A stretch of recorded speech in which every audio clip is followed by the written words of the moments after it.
Subscribe to our YouTube channel and press the bell icon to get the latest updates. नमस्कार, मैं पिंटू सिंह यादव आप सभी का स्वागत करते हैं न्यूज़ लाइव में। दोस्तों, यूपी सरकार ने हाल ही में जिन 63 माफियाओं की लिस्ट जारी की है उनमें एक नाम है बहराइच के माफिया गब्बर सिंह का।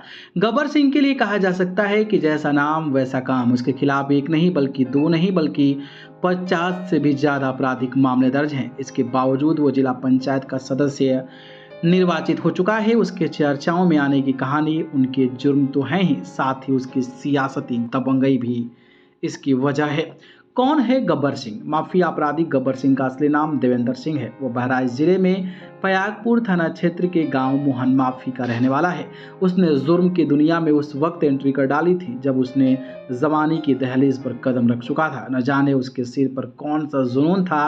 वो ज़्यादा से ज़्यादा ज़मीनों का मालिक बनना चाहता था। इस जुनून ने उसे लैंड माफिया बना दिया। उसने जुर्म का जो सफ़र साल 1992 में शुरू किया वो अब तक जारी है, लेकिन इस दौरान उसने सफ़ेद चोला पहनकर सियासत भी शुरू कर दी और जिला पंचायत के चुनाव में पयागपुर से सदस्य निर्वाचित भी हो गया। गब्बर के खिलाफ दर्ज हैं 50 से ज़्यादा मुकदमे। माफिया देवेंद्र सिंह और गब्बर सिंह के खिलाफ मामला पहला जो है वो 1992 में दर्ज हुआ था। इसके बाद ये गिनती कभी थमी नहीं। अब उसके खिलाफ बहराइच, श्रावस्ती, गोंडा, बलरामपुर, फैजाबाद, गोंडा, सुल्तानपुर, लखनऊ और अयोध्या जैसे जिलों में 50 से ज़्यादा मामले दर्ज हैं। उसके खिलाफ एक ही जिले के अलग अलग पुलिस थानों में भी केस दर्ज है। उस पर लूट, हत्या, डकैती, लोगों को बंधक बनाने, ज़मीनों पर कब्जा करने और ज़मीन के जाली दस्तावेज बनाने जैसे तकरीबन 56 मुकदमे अभी तक दर्ज हो चुके हैं। सीएम योगी के साथ खिंचवा ली थी तस्वीर। बात 27 मार्च 2021 की है। मुख्यमंत्री योगी आदित्यनाथ जिले में महाराणा प्रताप जी की प्रतिमा का अनावरण करने पहुंचे थे। इस अवसर पर एक भव्य कार्यक्रम आयोजित किया गया था। जब सीएम योगी मंच पर मौजूद थे तो गब्बर सिंह अपनी पहुंच और दबंगई के चलते जबरन मंच पर चढ़ गया था और उसने सीएम योगी को गुलदस्ता दिया था और फोटो भी कराई थी। बाद में सीएम योगी के साथ माफिया गब्बर सिंह की वो तस्वीर सोशल मीडिया पर वायरल भी हो गई थी। उसके बाद अचानक वो चर्चाओं में आ गया था। यही वो मामला था जिसकी वजह से वो पुलिस की नजर में आ गया था। साल 2016 उस वक्त देवेंद्र प्रताप सिंह और गब्बर सिंह की नज़र एक बड़ी ज़मीन पर पड़ गई थी। वो उस ज़मीन पर कब्जा करना चाहता था, लेकिन ज़मीन का मालिक उसके दबाव में नहीं आ रहा था। लिहाजा गब्बर सिंह के गुर्गों ने ज़मीन के मालिक का अपहरण कर लिया और उसकी लाश आज तक नहीं मिली। उस शख्स की पत्नी इस घटना से इस कदर खौफजदा हो गई कि उसने कभी भी गब्बर के खिलाफ मुंह नहीं खोला। जमीन मालिक का एक बेटा है जो तभी गुमसुम उदास रहता है। कई बार लोगों ने उस शख्स की पत्नी को गब्बर के खिलाफ रिपोर्ट दर्ज कराने की सलाह दी, लेकिन वो नहीं माने। इस मामले का खुलासा तब हुआ जब गग्गर का एक गुर्गा बागी हो गया था और उसने गैंग छोड़ दिया था। वहीं अगर मैं बात करूं तो इसी तरह गब्बर सिंह ने बहराइच के कारोबारी गुरप्रीत को जान से मारने की धमकी देकर उसके मकान पर कब्जा कर लिया था।